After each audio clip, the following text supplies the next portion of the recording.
Do you actually have to be on cocaine to be on this podcast?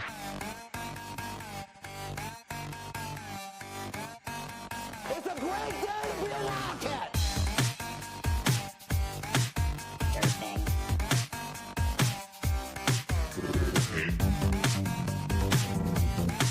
Durfing.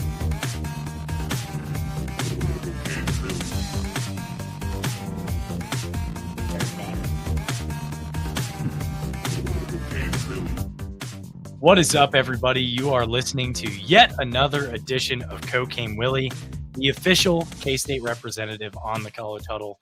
I am your commissioner, Bob Trollsby, and as always, I'm joined by my co-hosts, the good chef, Andre Napier, and Fireball Matt Marchesini. Tonight, we are bidding you adieu for this season of Cocaine Willie. With the exit of the men's and women's basketball teams officially from March Madness, we now are a baseball pod. Is that right, guys? Are we a baseball pod now? Yes. They're winning, ain't they? They are. At the top of the 12, having a laugh. I am wearing the baseball jersey that Fireball Matt got me. But yeah, I mean, all seriousness, we do not do a great job of covering baseball. It's a very hard sport to watch day in and day out. And we'll be watching as much as we can if we need to do an emergency pod at some point during regional play or Big 12 conference tournament, whatever it might be.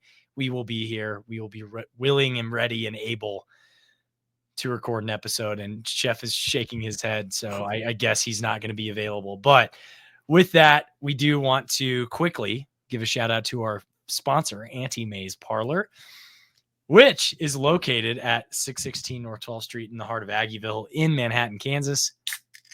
There we go. There's that beer crack. Matt, you got us. Oh, you're on mute. Oh, there's that beer crack.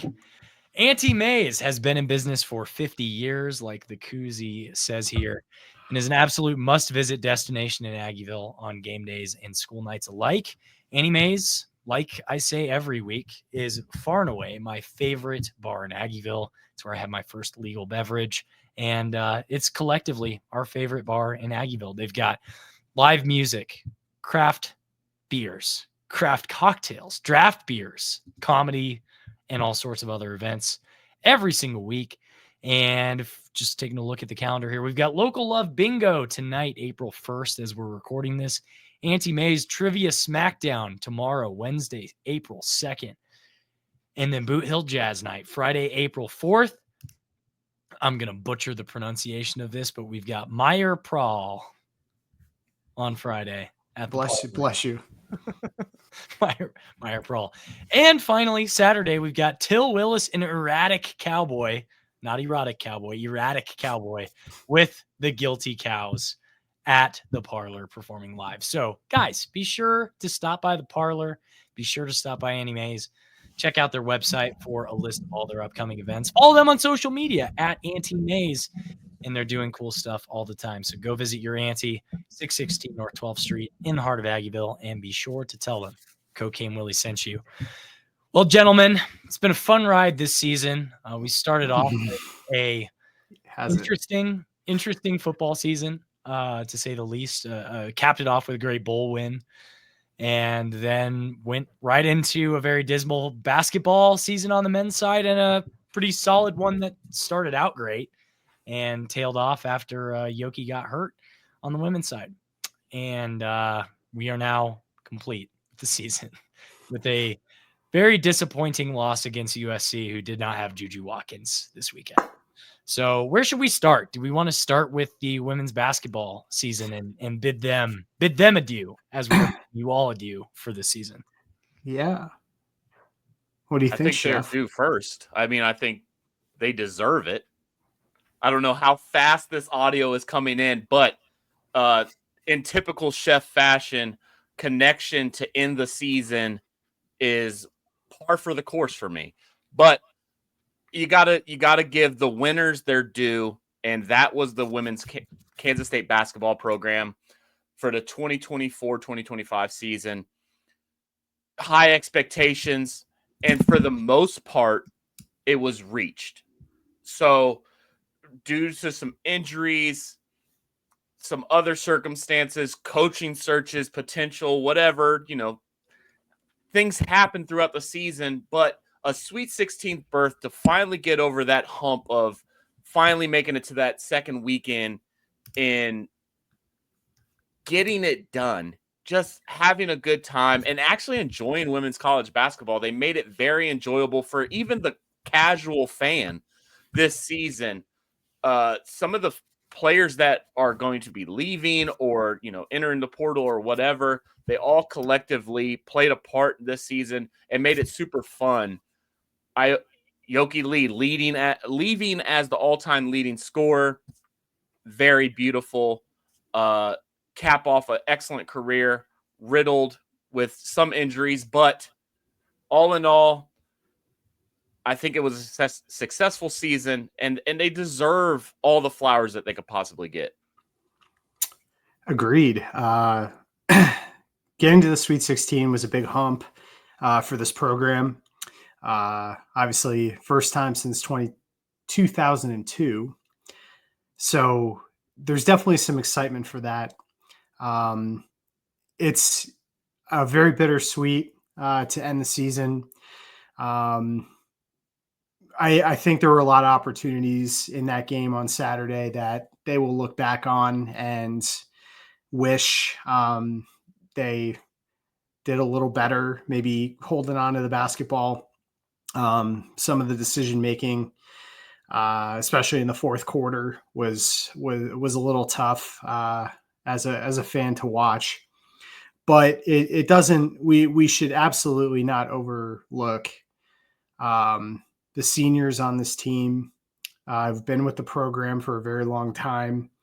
You mentioned Ayoka Lee, but Serena Sundell, her growth and development in this program should definitely show a lot of people what Jeff Meddy and this coaching staff is able to do with players once they get into the program, which should absolutely give dividends when you have a top 10 recruiting class that's coming in for this upcoming season, when you think about what the development could look like with some of those players. But Serena Sundell, an absolute gem of a player for this program.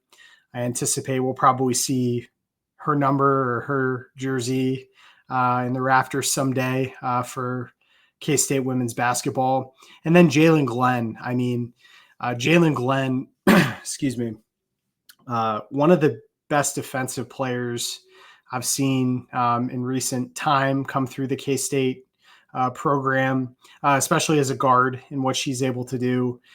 She had some big moments this year. The TCU game was one that just kind of right off the bat, she was absolutely vital in that game and beating TCU at home.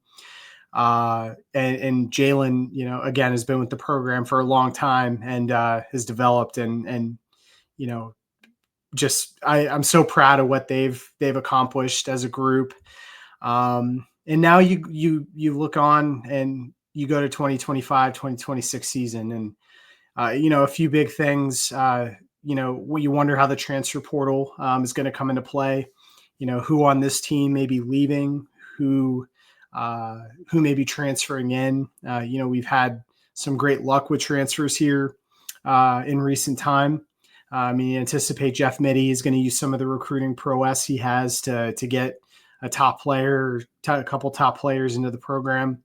But we're going to be saying the name Jordan Spicer, I think, for a very long time. I'm excited, to see what she's going to look like in her freshman year. She just played in the McDonald's All-American game. We're taping this on Tuesday night. She just played in that game. We just picked up a top 50 recruit in Brandy Herod. Anaya Foy, is a top 100, maybe top 50 player. So this team, I feel confident in saying this. This team's going to go to the NCAA tournament next year. I believe in a lot of the freshman talent. In women's basketball, freshman talent can get you places, not just with the top programs, but you see it in the top programs. The USC team is played is a great example of that. You have freshmen stepping up in a situation where your best player is out for their, rest of the NCAA tournament, and who's stepping up by your freshmen. And women's basketball is a sport that freshmen have great opportunities to leverage their talent early on in their career. And so I believe in Jeff Mittie, what he's going to do to get freshmen ready to play. But I also believe in what he can do in the transfer portal, and I believe of how he can help develop Ty Walker. Hopefully we get Kennedy Taylor back. There's a lot of opportunity with this team. So the offseason is going to be really interesting to see what happens and all that. I think it's very interesting, the rebuilding of this program, similar to what he did, Mittie did this past offseason, where Poindexter kind of is that, if I remember correctly, she was kind of a late arrival. I wouldn't say she was like one of the first signings. She was one of those late midnight cat signals that Mittie was sending out, and she was a huge impact on this team. I know it was we were a very senior laden team, but bringing in another player that could be a third wheel, she ended up being third team all Big 12 for this Kansas State team, and was instrumental in especially winning that Kentucky game. So players like that he could find in the transfer portal and bring this team up to snuff, where, like you said, Matt, the expectation is to make the NCAA tournament. And I know it went chalk this season, but if you just get your name into the dance, things can happen, and you can make some moves in the NCAA tournament, especially as a Power 4 program. So really, I got a lot of faith in Mittie, especially on the recruiting. It was really always that on the floor coaching job that you kind of wanted him to prove it. And this year, I think he did that. So I was happy to see Mittie get over that hump, like Matt said. So if he can bring in another, I think he has to bring in some more seniors, because you don't want to be too reliant on the freshmen. But like Matt said, freshmen, these girls develop early.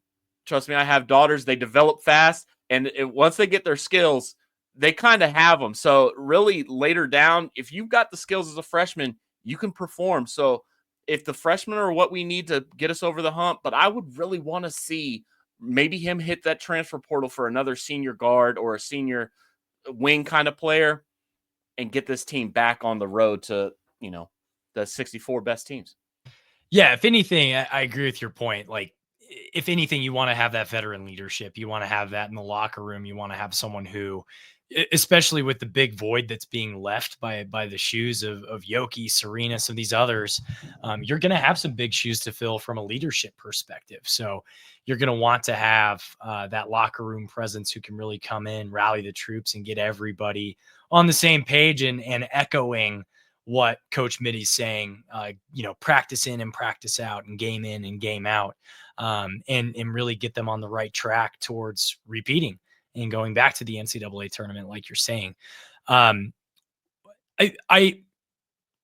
don't know where to go with this other than I was glad to see the Missouri vacancy was filled by someone other than Jeff Mittie. Correct. But Yeah. Former Tennessee head coach, right? Yeah. Yeah. I mean, I was too. I think we can't underestimate the recruiting class that is coming in. Like, this is look at all sports Kansas State wise.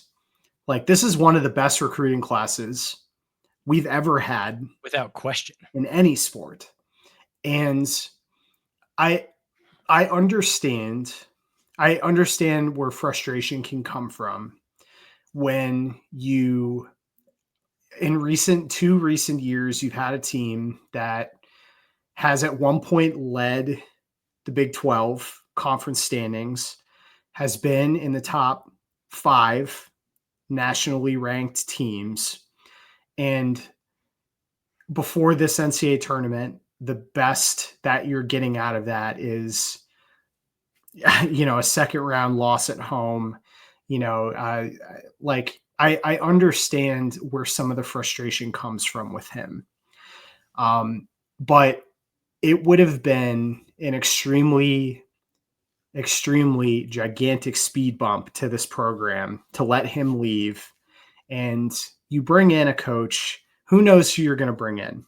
right? I mean, I'm not knowledgeable enough in women's college coaches to know, other than I'll bet JC Hoyt was like on the list if that was going to be the case. But you're taking a huge risk by letting a coach go who, especially in women's basketball, if you have a recruiting class that is ranked extremely high, most likely you're going to have impact players that you will have the ability to develop over time. Now, the transfer portal changes all of this too. I mean, we're seeing that obviously on the men's side. I feel like last year was the first year where like the transfer portal was like absolutely insane. And then this year, even though there were hundreds more players on the first day that opened it, or, you know, opened and got into it, I feel like not many people, you know, it was just like, oh, you know, well, now that's happening with women's basketball. And this is like the year where that's happening. And you're seeing like the big name yesterday was Olivia Miles from Notre Dame. She's, for everybody listening, you may not watch a lot of women's basketball, etc. Olivia Miles is the number 2 prospect in the WNBA draft this summer. And she said, I'm going to go add my name to the transfer portal. Like, I'm going to go try and make more money somewhere else and go to another program. Like, the transfer portal is now hitting this year like it did for the men last year. And from a K-State perspective, we're not seeing right now, at least, like the only official name is Eliza Maupin. Yeah. Right now. Official. Like we don't know yet. I mean, I think there's some anticipated names, just like the men's, you know, there's some anticipated names. We just haven't seen it yet. But it seems like this year is going to be the year where the transfer portal is hitting in a way that there's going to be a lot of supply for a really good player. Jeff Mitty's probably looking for, I think, a couple players. Yeah, you want an experienced guard, and I think you want someone at the 5, which is an extremely tough position to get a transfer.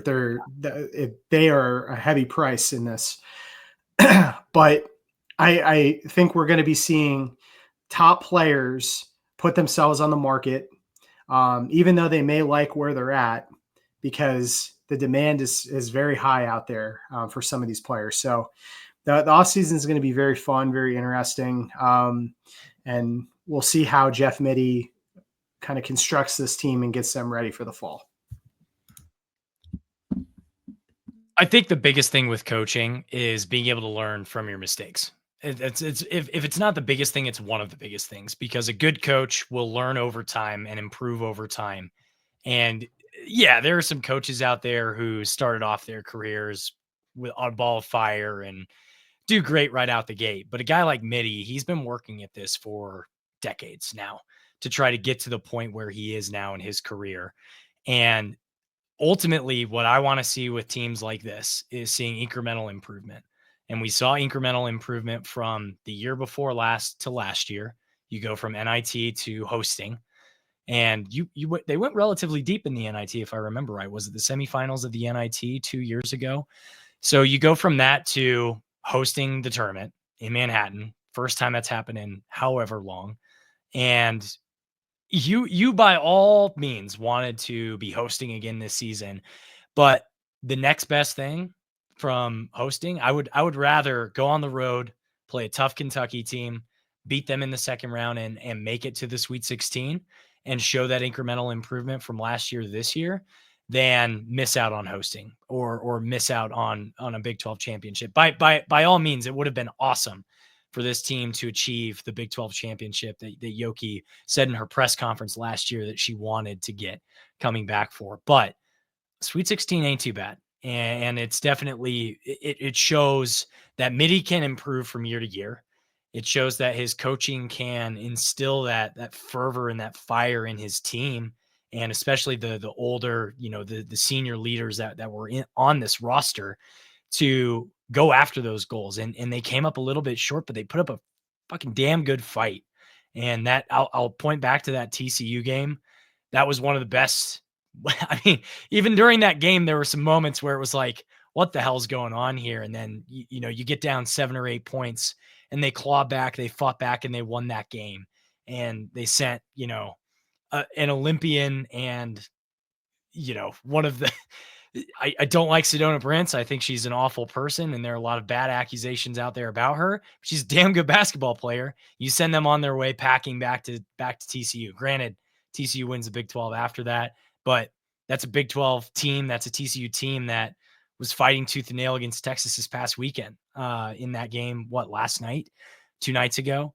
So I'm super proud of this team, what they were able to accomplish. Again, I don't want to diminish the achievements of, Serena, Yoki, Jalen, Kennedy Taylor, all of, Tamira Poindexter, everybody who was on this team that helped play a part in getting this team to where they got to, which is the Sweet 16, first one since 2002 and the second one in any of our lifetimes, which is phenomenal achievement. I want to move on to men's basketball real quick. Chef alerted me earlier today to the fact that Uric Malagi has exited the program and will be making the move back to the University of Texas. So he's headed back. He's going to join Sean Miller's staff in Austin, Texas. When we look at this staff and we look at we've been saying all season that changes probably need to be made this offseason to the coaching staff. Is this the change that you wanted to see made? Whether voluntary or involuntary or otherwise, is this a guy that you wanted to see exit the program? And what do you want to see come in and replace him? Are you looking for primarily a recruiter similar to what Malagi kind of came in, was touted as this highly sought after recruiter? Or do you want what I think we all have alluded to, more of an X's and O's guy? Someone who's like a Lute Olson that can come in and like old ball coach come in and whip these guys into shape. I don't know if you'll ever see. I don't know. It's going to be interesting because it's going to really expand into Tang's coaching tree. Like what connections does he have? Where else is he going to go? Because primarily, actually, I know for a fact that this is the exact same staff that he brought in originally. So this is the first coaching change that he's had to go through. So it's going to be interesting to see where he's Kevin Sutton, sort of. He's really, I mean, he was kind of like an assistant director of whatever. I mean, I don't even know if he was. Well, they had the funny. What did they call? What was the funny blurb they have him? Jerome Yang. He was Jerome Yang for a while, but it's going to be interesting to see where he goes in terms of his coaching branch. Does he go poaching more of the Scott Drew tree? Does he go that direction and try to find some of his assistants that have branched off somewhere else? But it'll be interesting to see that. I would love to see more of an X's and O's guy, more offensive sets, somebody that can really, from what I've seen and what I've had explained to me with this coaching staff and how they go about doing things, is similar to what every coaching staff does in America, where an assistant coach has his certain amount of teams that he scouts and he has the game plan for that week. So everybody on the coaching staff basically has the game plan assigned to them that they have to implement through that week, depending on the opponent that they're playing. So somebody that, has some chops to him. I don't want a new guy in here. I don't want a guy that's going to go to the end of the bench. I kind of want a guy that's going to be that second in command guy, because whether he's new to the program or not, I need some experience in here to get this team uplifted. Because if plans go according to plans, if everything goes according to plans, we're going to want a team that's experienced and that's going to push. Not necessarily, because he wants that Houston model, and this might not be the best team that he fields right away, but somebody that can develop, somebody that can game plan, somebody that can do all that. I don't know who that is, but I mistakenly last week, I was trying to say Jareem Dowling is a coach that I wouldn't mind seeing disappear from this staff. And I said Uric Malagi, and lo and behold, I kind of wished it into existence by accident. So I apologize for anybody that wanted to keep Uric on the staff. It's kind of my fault. It's absolutely. But yeah, That's where I want to go. I Say don't know Rodney who it Perry is, but now. Say Rodney Perry now. To your point, though, Malagi was the associate head coach, so he Exactly. really was kind of that second in command. So you do want to find someone who can fill that void, because I don't know how much of a desire there is to promote someone else from this current, bench staff to that associate head coach moniker. It would be interesting to see who did he ever have Shane Southwell on the staff as like a GA? No. I know he was. He didn't. No, it was a J.O. J.O. was right. Year one. J.O. I think was on here. No, it's Curtis Kelly. Curtis Kelly. Oh. So, but yeah, I mean, it doesn't have to be K-State connected. Honestly, I think it's just going to come from the Scott True tree. I think he's going to find somebody that he was familiar with on those staffs and bring them in. That's what I think is going to happen. Yeah, I agree with that. Because looking at, like, if you're an established assistant head coach in a program, and you're deciding to make a move to K-State, not saying that this is like a make it or break it year, but I think this is an important year to make the NCAA tournament and, put yourself in a position where you feel like there's trajectory in the program. It's somewhat of a risk for an an already established assistant head coach to come in to the program. So I do think there's going to be some type of connection in the tree where he worked at Baylor. I know there's some of his old players, that are coaching. I believe one's in the NBA with the Hawks. That I wonder, if maybe you try and get somebody who has, has some experience in that kind of area. But I don't know. It's tough. I got the sense with Uric that, right after we were done, there were rumors out there that he was going to be leaving already. And it sounded like, he was going to be staying with the program. And then Sean Miller comes calling and, maybe he actually wants to get out, to kind of a new program where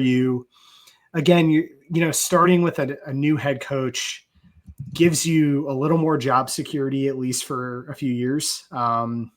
Just like, from him coming from Texas, when you're starting with a new head coach, the anticipation is you're not getting fired after the first year unless you do something really, really wrong. So, maybe you just need a little bit more, somewhere else. But the news today was not surprising. I know the rumors today that Jareem was potentially leaving. That's not the case anymore. It looks like he's staying, which everybody probably has their own opinion on Jareem.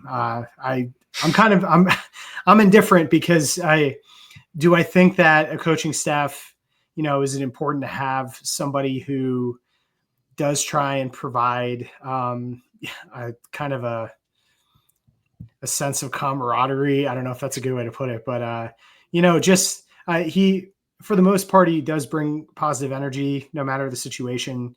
Do you want to waste your coaching staff with somebody like that? I can't answer that.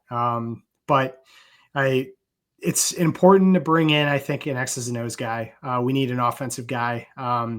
We've shown, and I think Jerome's teams have shown a really good defensive mindset for the most part. It's the offense that has really killed us. So trying to find somebody who has some experience, but also with putting together an offense based off of the talent that you're going to bring in the portal is going to be like the key portion to this, because the Big 12 is not getting any easier.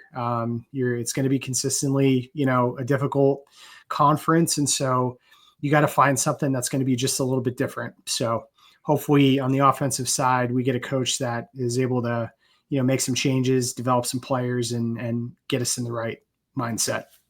Yeah. We will continue to monitor the coaching situation and just see what assistants will be coming or going or staying or getting promoted or whatever as we go along. We probably nothing significant enough to do an emergency pod on, but we will follow it. I don't know. Nigel Pack official visit incoming. We bringing him back? Crazy. That'd be crazy. Is he actually officially visiting? The latest news. I think Breaking. that might have been April. I think that might be April Fool's. Oh, you think so? Yeah, I think the Nigel Pack one. I think they had. Okay, so this is my little recruiting corner breakdown. Shout out to Joe Tillery. I don't know if you need to know anything about K-State recruiting or what's the latest, even just rumblings about like Zoom call meetings or anything like that. Joe Tillery is the guy to follow. That's my boy. He doesn't really put any like fake shit out there. He's not a CTESPN kind of guy or anything like that. He's not trying to be a predictor of sorts or trying to like hint at that he knows inside information. He might. I don't know. But I know he knows the latest information on what's going on in terms of recruiting. And there's a lot of interesting news. And when you go to KSO, man, I mean, it sounds very European-esque. I'm not opposed to a little FIBA basketball in the Big 12. I'm not opposed to it. What's your favorite German word? Ooh, not a Kanye one. I'll tell you that. Not a Kanye.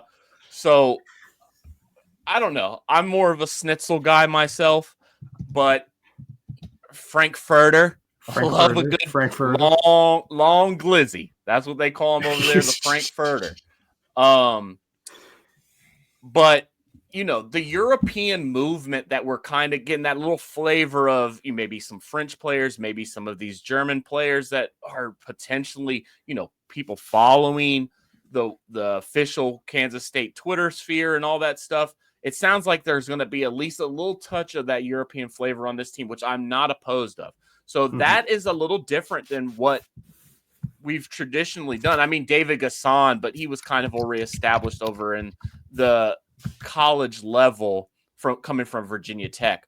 But I do like that we are, broadening our horizons in terms of recruiting, because we can't just rinse and repeat trying to, I don't know if we have we ever really rinse and repeat, because I don't know if we've ever established that we've done something over and over again. It seems like we're trying different things every time. So maybe this is hypocritical of me, but I do like the European flavor of recruiting that we're going through in this transfer portal. Yeah, I think it's interesting. And I think, it's not like this is anything new. But Arizona is a great example. I like historically of a team, or thing specifically in the Big 12 of a team that does a good amount of scouting internationally to bring in players, whether they're from like Australia, New Zealand to Eastern Europe. BYU is a great example of it this year. I mean, Igor Demin, was kind of a late recruit for them. And, he is going to be a top 15, 20 pick in the NBA draft, but of a tall guard that, has I don't know if a pass first mentality is the appropriate angle that I would go with, but he's a great visionary on the court, and he's tall. And they had another guy, Boscovich, who towards the end of the season, again, he's a guy, I think he's from like Poland or something, but they find him overseas. So I think this is a smart model, because these players now overseas have the ability to come over to the US, make a decent amount of money, get an education, yes, but get more eyeballs on them. And, they're already playing against, for the most part, grown men basketball players. They're not necessarily playing against college kids over there. So they're going to come into the Big 12, come into, these big conferences, and their experience is going to put them in a lot of winning situations for the most part. So I think this is a good model to go with. Are we late with it? I don't know, because there aren't a majority of basketball teams in the Big 12 are not employing this model. They're not. And I would say out of all the power conferences, there are only a handful that are truly pushing the waters internationally, especially to Europe, and trying to find talent. In the Big 12 in Arizona is that, St. Mary's is the example I think of the most, because they have a single player from Australia basically going back about 20 years. Yeah. Have at I least mean, one player from Australia.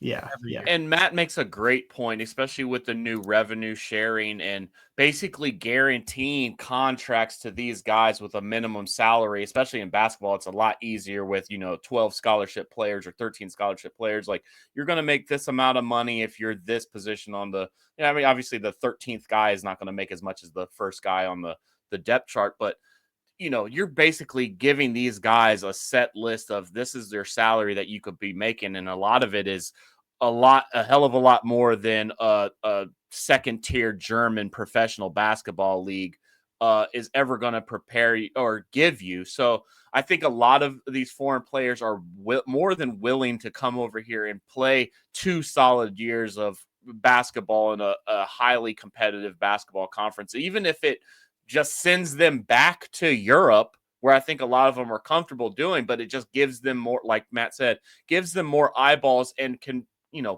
give them that further reach of either making the NBA, making a G League team, or, go into a higher level of European basketball with some seasoning. So I do like this. Another thing, I don't mind. There was a little bit of I don't even know what you would say. I don't even know what the word is, but Doug, kind of getting wind of us recruiting another point guard. I think it has to be smart. It has to be done that we have to recruit another point guard, maybe even exactly similar to what Doug is and does, that we can't just have him as the sole point guard, because we've seen that happen to us multiple seasons where we don't have a point guard, or we only have one point guard that can really be that true ball handler once Doug leaves the floor, or like maybe what even Tyler Perry was the prior year and Marquise Noel the year after him, whereas he had he had people behind him that were adequate, but you really want that depth at that point guard position, because it gives you so much versatility. And not saying that it actually happened, that Doug is feeling some type of way about it, but I am happy that we are going after another point guard. At least that's what it seems like in terms of Zoom meetings and offers going out there in the transfer portal. So I'm excited that if we can bring another point guard, even if he's not starting, someone that can handle the ball behind Doug and probably played next to him, to be honest. Yeah, we'll see. We'll see how that all plays out. I'm again not getting, similar to last week, what I said last week. I'm not getting my hopes up about this portal cycle. I hope it goes well. I'm going to set the expectations low. I'm not going to try to hype myself up. We'll see what happens. We'll see what happens. I have faith in the coaching staff to go out and get some high dollar guys. That's about all I know at this point, but we'll see. I want to cap it off with spring football. So spring football practice starts this week for K-State. We've got going into next season. I feel like we say this every year, one of the most highly anticipated seasons for K-State football ever. Given what we have coming back, we've got Avery entering his junior season. Wow, how time flies. I can't believe that dude's a junior already. You've got Dylan Edwards also entering his junior season, coming off of a phenomenal bowl appearance. And we'll see how he can parlay that into more consistent performances of that ilk, with DJ Giddens no longer with the program, entering the NFL draft, and Dylan more so having the spotlight, in addition to Joe Jackson, who's another phenomenal back with a ton of potential as well. I am super stoked. We've heard a lot about Jaron Bradley. We've heard a lot about just the explosiveness and athleticism of this offense. I was listening, shout out to, it's not 3MA, but it's KCSN's Verbal Commitment with Ryan Wallace and Kevin Flaherty, I believe. And they had an interview with Dylan Edwards where he was talking about, if you could describe the Matt Wells offense in one word, what would you describe it as? He said it explosive, and started to go off on how tall and athletic and big these wide receivers are that we've brought in. And just how explosive the offensive scheme and everything is going to be. So that got me pining for some football. I don't know about the two of you, but I'm excited to see how this portal class starts to mesh with the team we already have, the roster we already have. And then the other thing I'm keeping my eye on is how we can decrease the overall roster size down to 105. So some of the walk-ons maybe potentially leaving, maybe some other guys potentially exiting for the portal. But what are some of the storylines? What are the things you're most excited about with spring football? And what are you going to be reading the tea leaves on to try to glean from practices? For sure. I mean, the spring football is, this is my cup of tea right here. And it just, like I've said before, and I'll say it again, young male athletes running in compression shorts is just what it is. That's just my kind of football. That's what I like. I don't know why. I just do. And when they're putting out tweets like this, I mean, Joe Hall was the first one to tweet it today. And I think, what kind of cheesy graphic did he put with it? Because Joe Hall wasn't a cheesy has graphic. I thought it was going to be along those lines when I saw the tweet, but K-State, I think it's just an official K-State thing that's getting put out there. It's off-season results. These numbers just, it's not something that probably we could ever tell happened before that, but they're going to put these numbers out there because they look good. Well, when you've got 4 athletes running over 23 miles per hour, that's really fast. I don't know in terms of what Bama has. I mean, Bama probably has 15 guys running over 23 miles per hour. I don't know, but just if they're willing to put these numbers out there, that means something is going on with the program and it's new to them. So, just speed, getting stronger, getting more physical to like be comparable with these teams that have explosive athletes, that have explosive defenses. I'm really excited about that. Showing them lifting in the weight room, looking big, looking freak nasty with cheaty OBAs or squatting just inordinate amount of weights for reps is so fun to watch. But like you said, this team with what Dylan Edwards was saying, how they're an explosive offense. I mean, you're expecting to hear those kind of things in spring. They're going 7-on-7. You're supposed to be catching those passes. I'm really wanting to see where we develop in the trenches, though. That's where that's where our bread's going to be buttered this season, because if our O-line is not going, it doesn't matter how fast your wide receivers are if you can't get time for Avery to chuck that baby 50 yards deep. So I'm really looking forward to the beef down in the trenches. Who's stepping up? Is it going to be, how are we saying his name? Is it Amos Talalele? Amos Talalele. I love that. I mean, if he's a 368 pounder, 370 pounder, that's not sloppy, I'm going to be drooling over the kid. That's what I'm going to be doing. A Polynesian offensive lineman is just what you have to have. You have to have one of those guys. And if somebody in Manhattan has a tattoo shop that can give him like a freak nasty tribal sleeve down his like arm or something, sign me up, coach. Sign me up. That's what I'm looking for. I am looking for the beef this offseason. This not offseason. This spring. Can you hear that? Can you hear that? No. Amos Talalele. Ooh, I said it so good the first time too. Yeah, you did. I was tapping into my impressed. Polynesian roots. Anyway, I'm actually. Look, everything you said regarding the offense is the absolute expectation that I would be hearing this spring.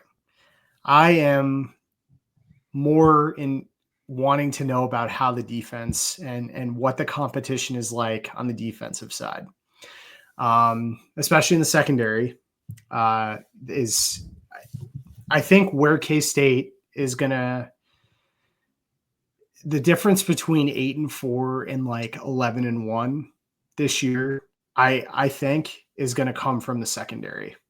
I really do. It's going to be important to have especially with a turnover in that area, other than VJ Payne, there's going to have to be a lot in the spring of getting this group cohesive and on the same page because of all the new guys coming in here. I've probably said in the fall or, when, we were picking up guys in the portal, but my favorite transfer out of this whole class is Gunnar Maldonado. And I will put all healthy. I know it's the key, but I think I'm putting a lot of my eggs in that basket because of he was a captain at Arizona. He was a proven player at Arizona. I mean, you're not just bringing in a guy to play, but you're bringing in a guy to lead. That's basically what you're doing here. And I'm excited to see how he's going to be able to help get the secondary group together.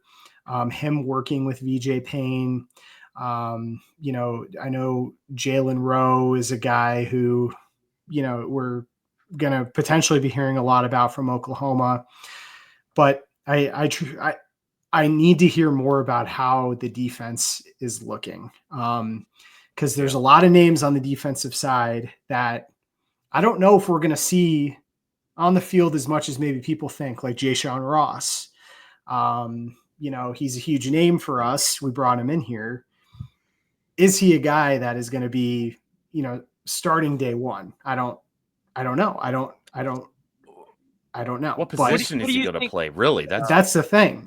He's got to come in here, and during the spring, you're figuring out what position you're going to play, and you're modeling your strength and conditioning based off of the position you're going to play. Exactly. But he's a game coming from Alabama that I think there are a lot of K-State fans are having an expectation that he's going to play a good amount because he came from Alabama, and he's still a young guy, So for me, I'm excited about the defense. I want to hear more about, guys like Gabe Powers. I mentioned Gunnar and Rowe. Amarian Fortenberry is another guy that Fortenberry. Yes. That Dylan mentioned today on the pod with Ryan and Kevin. Yeah. Yeah. I didn't know if you were finished with your point, but I was going to go to Bob's second part of his question that he asked, which is just dwelling in my mind. Like, we have to cut the roster down to, what is it, 105? 105. And when I was thinking about it, I was listening to Josh Pate's podcast and his interviews with Kirby Smart, and he's doing all these SEC, coaches and big name programs. Not to say K-State is not a big name program by any means, but to say we have the depth that a Alabama has or a Georgia has in terms of 4-star recruits that are like 4th or 5th on their depth chart, we don't have that. So those questions that Chris Kleiman is going to have to have about his team and the interviews that he's going to have to make, the 120th guy to the 106th guy are not guys that, those are going to be difficult conversations because you're basically snatching the dream of playing a Power 4 football from a kid that, probably busts his ass his entire life.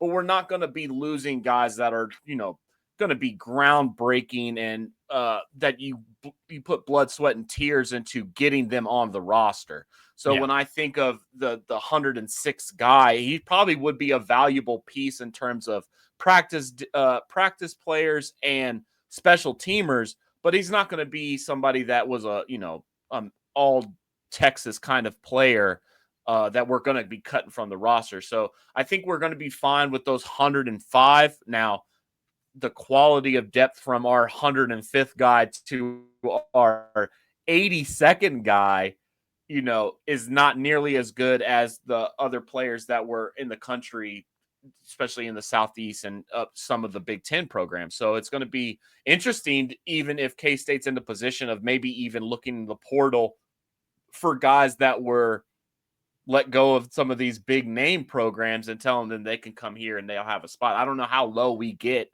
and how limited, because they always keep those the scholarship count somewhere out on those forum boards. But it'll be interesting to see what we do pre-spring, that pre-spring portal. It's going to be interesting. It's going to be a weird time because people are cutting it down. It's sick. I don't know why we agreed to this, but it is sickening that, you're dashing the dreams of some of these kids.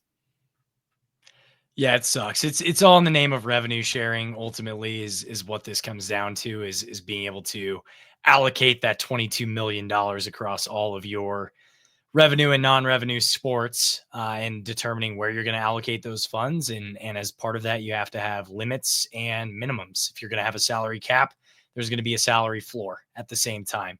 So you need to figure out how to dedicate those funds and how many student athletes you can allocate that to at the end of the day. So I think basketball maybe gets one or two more spots, and football is getting cut down, unfortunately. So it's just kind of the give and take that we're having to play. That's just college athletics in 2025, unfortunately. The last question I have, it's way too early, but when you're looking at this roster, when you're looking at who you're thinking about from last season, who we've brought in from the portal, when we're looking back on this in, I'm going to say mid-January of 2026, who are you going to be looking at as having had the best, most valuable impact on the team outside of Avery Johnson? And they need to be a new guy or just who's on the roster? Anyone on the team. That's crazy. A lot of a name, because Matt is concerned with the defense. I'm not as necessarily concerned with the defense. I mean, maybe you're not concerned. Maybe you're just, interested to see what they can do. Austin Romaine, he's having his name thrown out there a lot this offseason. I think he's a guy. I don't know how much of a leader is. He is a very quiet kid. He definitely leads by example. He's tough as nails. He gets the job done. He was playing as a freshman. Me and Matt famously just, not even realizing that, like, why is this guy going to getting his name called out during Big 12 media days is hilarious. Wasn't it? Was me and Bob? Yeah. I was the one who was like, his freshman year was bad, but reps as a true freshman are only going to make you better as a sophomore. I was a believer in Austin Romaine. I think we all had that. I'm talking about, like, no. We were looking we were looking at the class. We were looking at strictly the class and the ratings. This was December. Exactly. We were wondering why he was even getting the love to begin with. This was December of 2022. Even that's what I'm saying. Yeah, we were looking. I'm not talking about last year. I'm talking about when he first made it. Yeah. First made it onto campus. He was getting love at Big 12. Yeah. He was getting love from Big 12 media days, his true freshman season, after coming in as like the lowest rated in that class. And we were wondering, like, why is he getting all this love? And lo and behold, he finds his way onto the field. He did have some rough patches, but this past season, he was solid as all get out. I mean, he had some splash plays, especially in that Tulane game, that obviously altered the course of history in terms of that game. But he made vast improvements, and if he can keep himself on the field, especially in passing situations where he's not just a downhill run stuffing kind of linebacker, he can be a complete linebacker. Number 45 is going to be one of those guys that can make a huge impact for this defense and keep them going, because you got to have that rock in the middle with the green dot. I'm pretty sure he'll be the green dot this season. It was a, course of discussion who was going to wear it this past season with it being implemented. But I think Austin Romaine has kind of cemented his name as probably, the best linebacker on the team. Yeah. I don't think that's a question, right? Yeah. I like Desmond Purnell probably more than the next guy, but Yeah. My name is going to be probably the least exciting that I'll say, but I think with where your offensive line goes is how your team is going to go. And a name I'm going to give is George Fitzpatrick, who we've heard about. But I truly believe that this team is going to need just a really good awakening on the offensive line coming together to be able to not just support, blocking, for Dylan Edwards, Joe Jackson, and that group, but keeping Avery Johnson upright. I think it's going to be absolutely vital, to have an offensive line that is extremely cohesive together. And it has to be the first game of the year you're playing a Big 12 game. Like, most seasons you're going to get the first couple games where, you're easing yourself into it, right? You're easing into it. You can't do that first game of the year. And so I believe with what we expect from this team, if we think this team's going to go 10-2, 11-1, as much as you're going to look at Avery Johnson and how he develops into his junior season and what you are thinking you're going to get from Dylan and Jace and whatnot, it's going to be the offensive line that is going to be the motor to this group. And so I'm going to say George Fitzpatrick, for the offensive line. Okay, I got two things. I know we're probably wrapping up here soon. I got two random thoughts. One, Matt, I love the George Fitzpatrick. Did you see that Brandon Snay, I think I'm saying it right, Brandon Snay, the other offensive tackle that we brought, had the longest arms in Kansas State history? I didn't know that, but that was his thing though, right? He was coming in and I feel like he's I don't know if he's a guy that is obviously going to start this year, but it sounds like he has some skill development. But I mean, where does he come from again? Wagner. The Wagner Seahawks. 86-inch wingspan. 86-inch wingspan. How many feet is that? Insane. That's like 7-foot basketball player. 7.16666 feet. That's nuts. Is insane. What is it? I think I saw that he's an 86-inch wingspan. Okay, so that's like 5 inches over his height. 7'2" wingspan. Yeah. I just looked up Shea Gilgeous-Alexander's wingspan. He's 7 foot. I mean, and Shea's like 6'6", 6'7". He's 6. Oh, yeah, that's 7'2", 7 feet 2 inches. He's 6'6". That's insane. And Brandon Snay's all of 6'7", I think. Maybe. Yeah. I don't know. I think he was a pretty. It just sounds like he has like the physical traits that he could be really good. I mean, this is where my brain went off of that, and then I have a second thing. I think I can remember. I'm not sure, but Cornelius Lucas, if he can gain weight and be a Cornelius Lucas, sign me up. Because he was 6'6". He was a 6'8", 6'9" guy. Yeah, he was big boy. He was humongous. But I mean, he was he was raw, and it took him to that 2011 season, I think, where he finally emerged. If I can get a Cornelius Lucas out of a Brandon Snay, I mean, I'm all for that. I don't remember what my second thing was. Oh, no. Maybe I'll remember. Buffering. That is okay.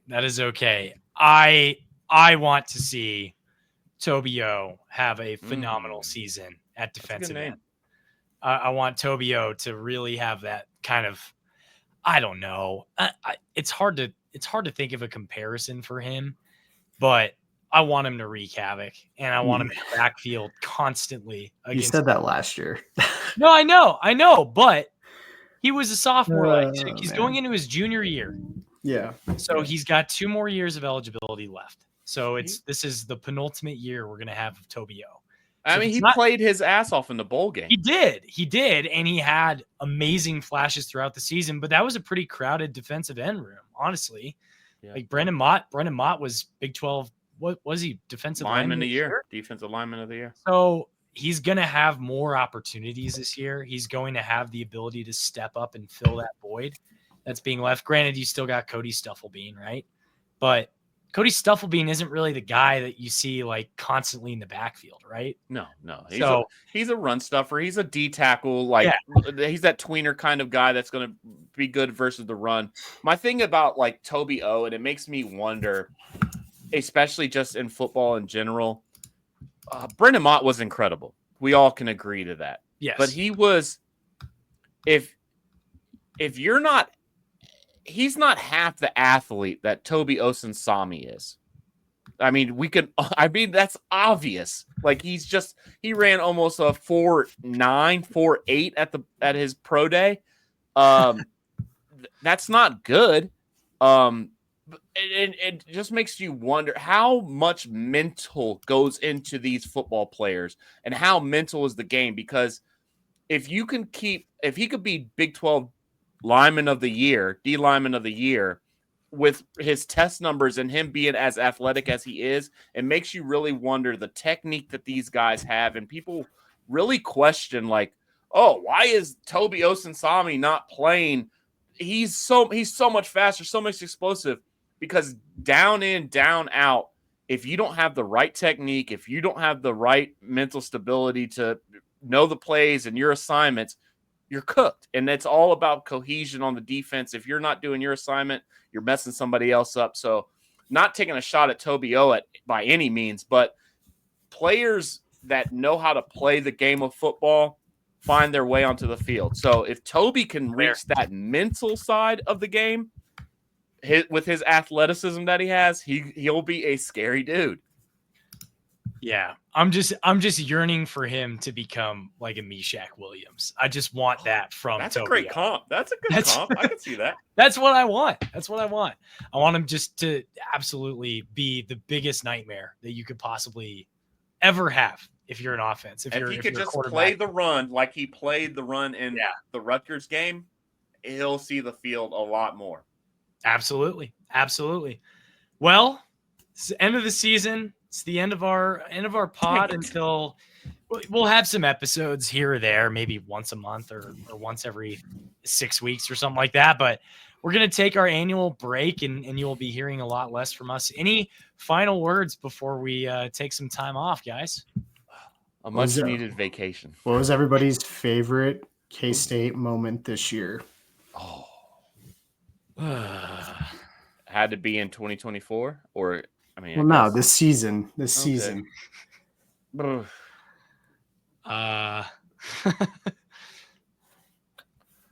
mean, football was fun all around. The bowl game was exciting for a bowl game that I thought wouldn't matter. Well, I mean, I knew it would matter for me, but like just in terms of like not really meaning anything for each program, being a lower tier bowl, that one was magic. The comeback, that was super fun.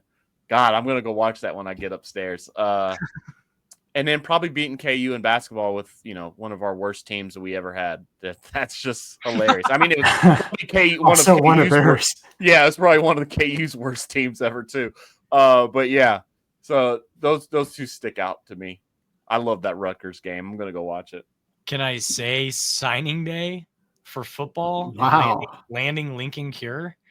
Oh yeah, that's good. Because I was in Cancun on the 5th anniversary trip with my wife, and I'm like, more time in Cancun than anybody I know. No, it's ridiculous. It's absolutely ridiculous.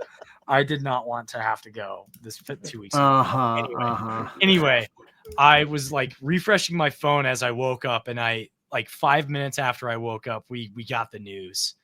And after Wilt Fong had already said he was for sure going to Oregon and everything, that was amazing. That was just an elite. It never fails to impress me how much Kleiman has continued to elevate the recruiting prowess of K-State over the last 7 years now. It's been amazing to see that ascendance in the recruiting side of things, both in the portal and with high school athletes. So it felt like a bit of a culmination in a way, and being able to get those in-state guys and keep them home, like he said in his initial press conference, that was a huge win. That's good. That's a good one. What was yours? I got to go with the touchdown pass at Colorado. Ooh, that was a good one. I mean, golly, that was a fun one. The Colorado game was great. Colorado fans are the worst I've ever met. Yeah, I worst I've ever met. But let me tell you, that touchdown pass was kind of wild. my record at road games isn't like the greatest also. And so it was great going to that game and actually leaving with a victory.